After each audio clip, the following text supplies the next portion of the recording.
Hello friends, welcome back to my channel and welcome to our first official wrap up of 2026. Alright, I do know we are 4 months into the year, but I personally don't read enough books to justify doing a wrap up if it's only 4 books for the month. So I think what we're gonna do is a wrap up every 3 months. So in today's video, we're gonna go over the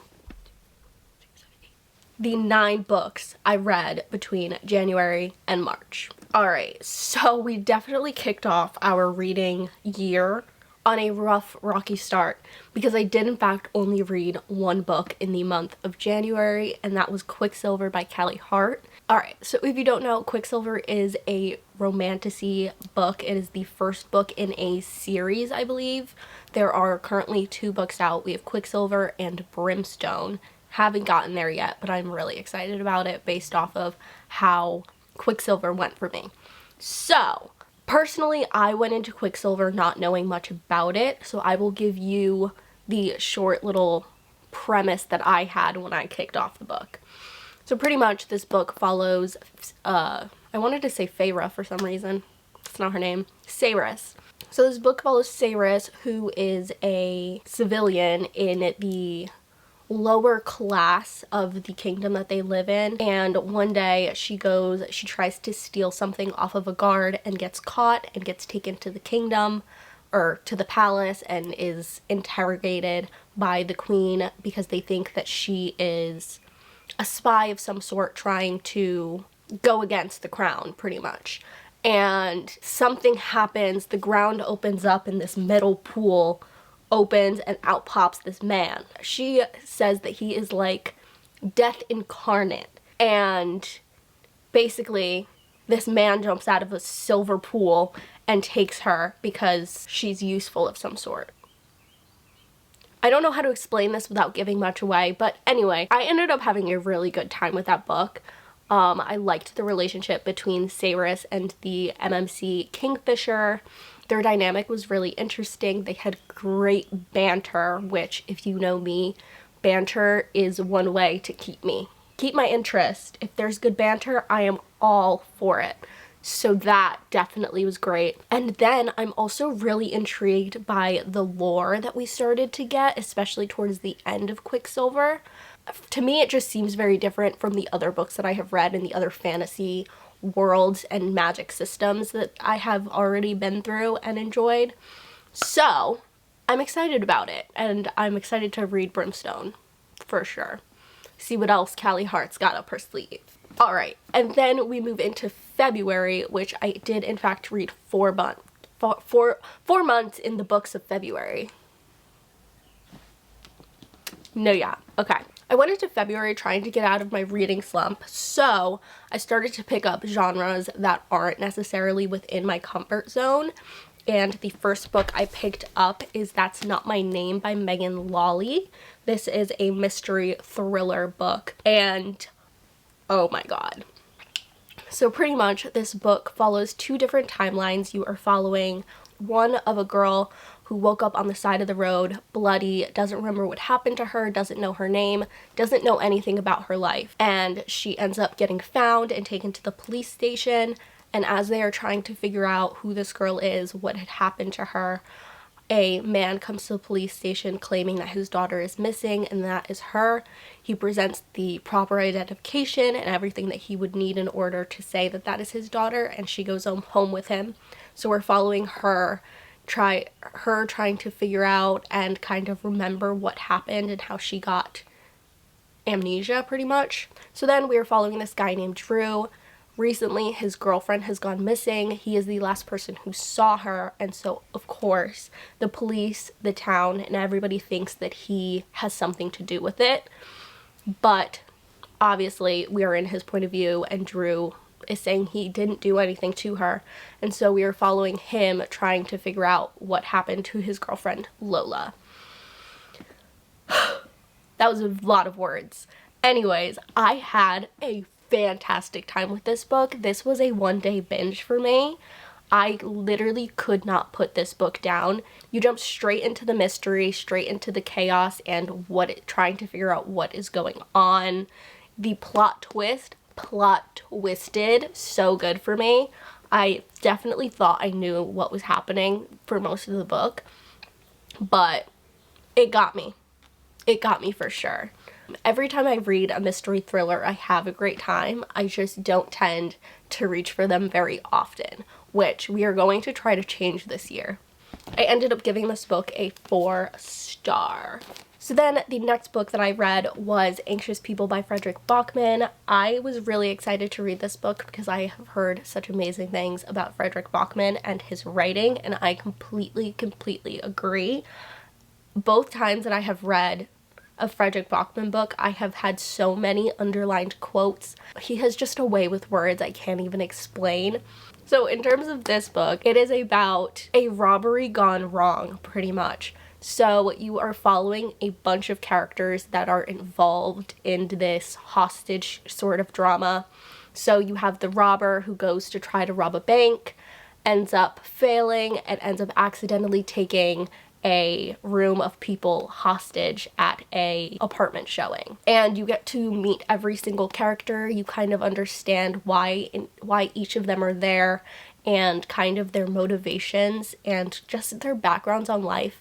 It is so wild to me how much you can learn about these people in just 300 pages, and truly, like, I don't know, it gives you a very different outlook on life and people in general, why people do the things that they do, and I found it very interesting and really loved this book. Definitely more than I thought. It was also really funny for some reason. You're talking about really deep topics and deep themes in this book, but there's also such a comedic relief throughout the book just because these characters are such messes that it's hilarious. And I also ended up giving this book a 4-star. I absolutely loved it, and I'm excited to pick up another Frederick Bachman book at some point. Alright, next up we have In Your Dreams by Sarah Adams. This is the 4th and final book. Yes, this is the 4th and final book in the When in Rome, Kentucky series that she has. And I thought that this book was going to be my favorite book in the lot of them, and I was right. I really enjoyed this book. I found the female main character of this book very relatable for me, and so that's always a great time when you're reading a book. So pretty much this book follows Madison, who is the baby of the Walker family, which is the family you're following within the series. So pretty much she has grown up and lived in Rome, Kentucky for most of her life. She was an elementary school teacher, but one day she decided that she needs something more. And so she goes off to culinary school in New York, and while she's there, she realizes that she doesn't quite fit the way she wanted to when she made the decision to go, and she finds herself longing to go back home to Rome, Kentucky.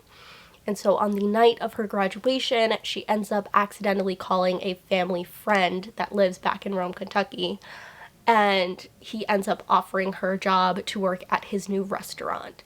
Funny thing is, this restaurant did not exist until Madison needed a reason to come home. So in this book, we follow, what's his name? James. Jesus. So pretty much in this book, you are following Madison and James reconnect, turn their little family friendship into more, also working with each other, and Madison finding her confidence. But what I really loved about this book is I always love some sort of childhood friends or like some sort of previous knowledge that is going to enhance their future relationship, which this definitely had. They had great banter, and they definitely knew how to push each other's buttons, which I always find fun in these kind of books. And overall, I just had a really good time. And I thought that it was a great way to close out this little series. And I ended up giving this book, I think I ended up giving it a 4-star. Or did I give it a 4.5? I don't remember anymore. We're gonna give it a 4-star. I definitely think at the time I gave it a 4.5 star, but now I'm gonna give it a 4-star. I don't make the rules. And then next up we have Breathe With Me by Becca Mack. This is the 5th and final book in the Play for Keeps series, which is definitely within my 5-star, 6-star sports romance series. I love these books so much. Absolutely love them. And the men in these books, perfection. So this one follows Kara and Emmett, and it's following them through their fertility journey, which is this was a very emotional read, and I absolutely loved it. Like, I have loved every other book in this series, but my heart goes out to women that deal with fertility issues, because reading this and seeing it through Kara's perspective really broke my heart. And honestly, that's a fear of mine, so I don't even want to get too deep into it. But anyways, I loved this book. I love the way that they love each other. Holy crap. The way that Emmett worships the ground that she walks on is amazing. And that goes for every single man in this series. So with saying that, I will also say the found family in this series, so freaking good. Like, so amazing. I absolutely have loved every single character in every single book and will think about them forever. Since we have seen Kara and Emmett through every single one of the other books, or seeing how they got together, and then seeing their happily ever after watching them aid every other relationship and every other couple through theirs, it just feels like the perfect way to close out this series. But yeah, I did end up giving this book a 4.5 star because I love it. If you are wondering though, Unravel Me was my favorite book, period. It was my favorite book in the series, and it was my only 5-star of 2025. So I was hoping that this was going to be another 5-star. Not gonna lie. Not gonna lie to you. Then we get into March, and I am so happy to announce, guys, I actually got through a TBR. I have never once picked a TBR and stuck to it and read those books, but I actually did it in the month of March, and I am so unbelievably proud of myself. The only one that I didn't read was Thrive, but it was a reread, so I'm not going to get on myself too much about that. But with that being said, let's go over the books that I read in March. So the first book I read was Soul Searching by Lila Sage. I ended up actually listening to the audiobook of this, which honestly was really good, and I had a good time with that. I liked the voice actors. This book follows Collins Cartwright and I don't remember the man's name, Brady Cooper. So pretty much this book follows Collins Cartwright, who is moving back to her hometown to help her twin sister and her parents with their thrift shop.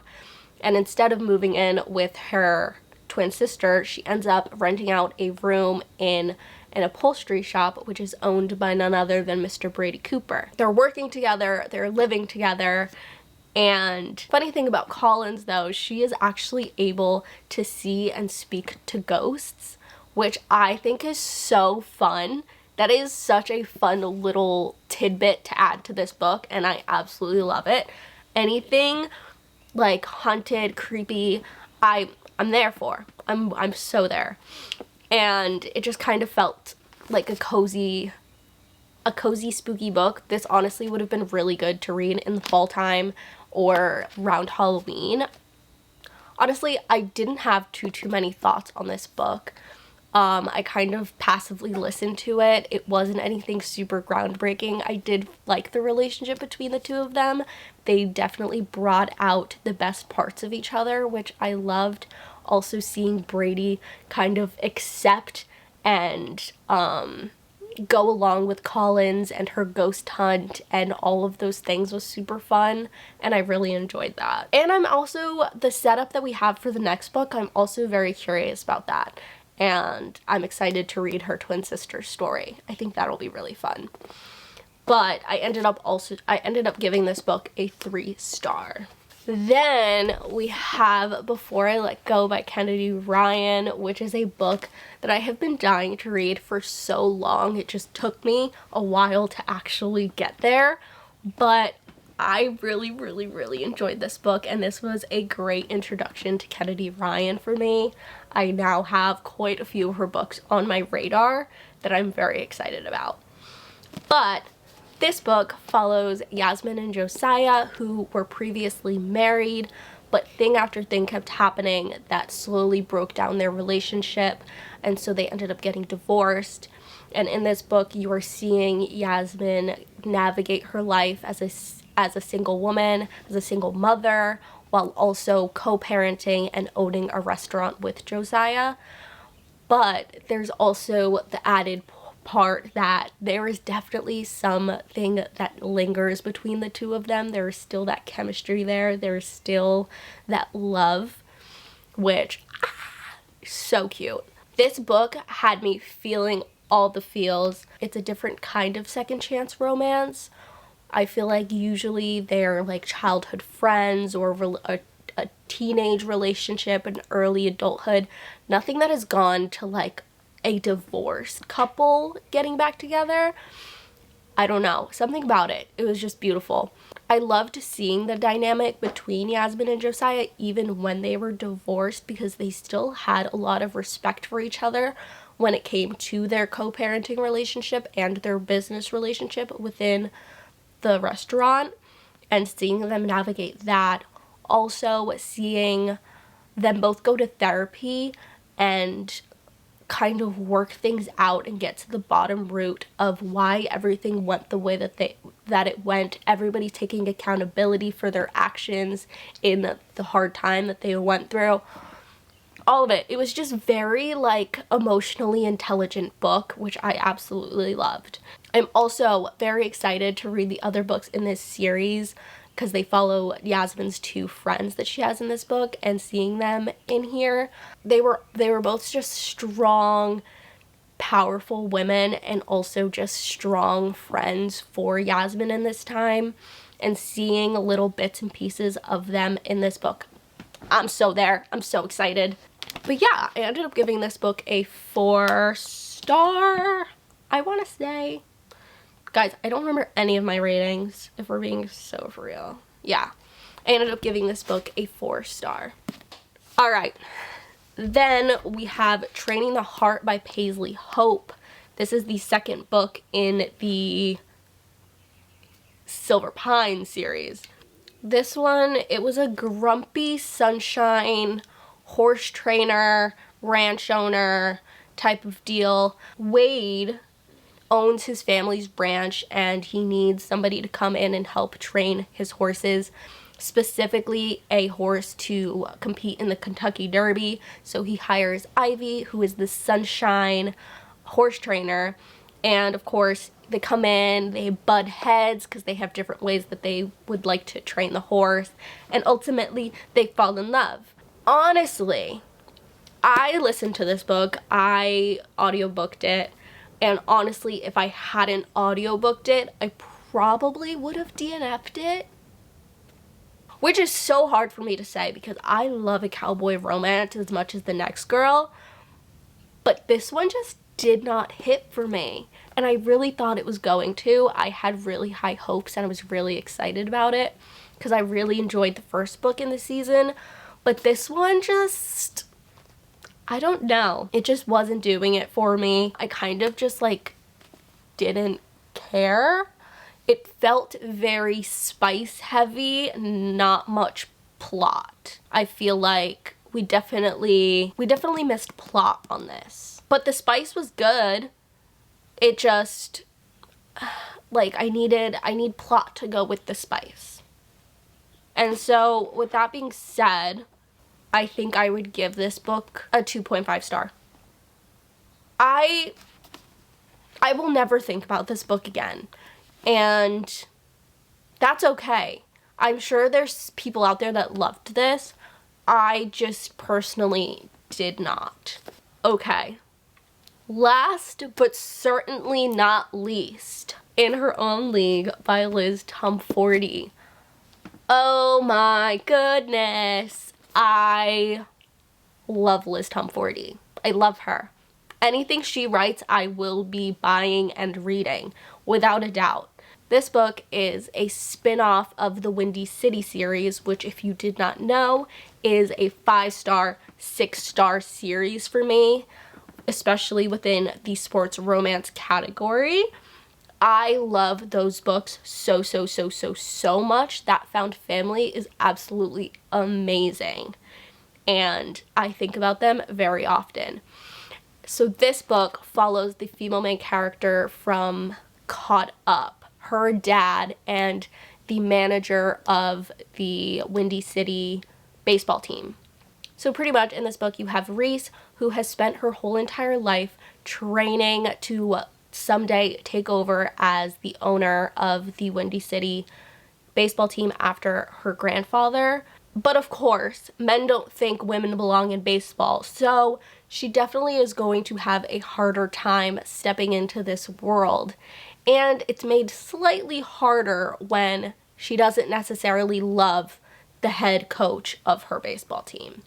So we have Emmett, who is the head coach of the team. He is loved by everyone and is not necessarily a huge fan of his new boss. They are starting their new working relationship with each other, and they definitely have preconceived notions in their head of each other that may not actually be precisely how the other person is. So we definitely get to see amazing banter between the two of them, as well as just seeing a super strong female main character, which I absolutely love. And Liz Tumforty does so unbelievably well. Every single one of her female main characters are super strong women, and I absolutely love it. And then we also have Emmett, who is just a down-to-earth, caring man who puts basically everybody above himself, and he is literally perfection. I love him so much. I'm gonna say that it's a 4.75, but I also could have just found my first 5-star of the year. We will see. I'm gonna say it's a 4.75 for right now, but it might be my first 5-star of the year. I don't know. I keep saying that, but I won't know until I know. Anyways, with that being said, those were all the books that I have read between January and now. Thank you guys so much for watching today's video. If you had a good time hanging out with me, hit that subscribe button down below, and I will see you in the next video. Bye, friends.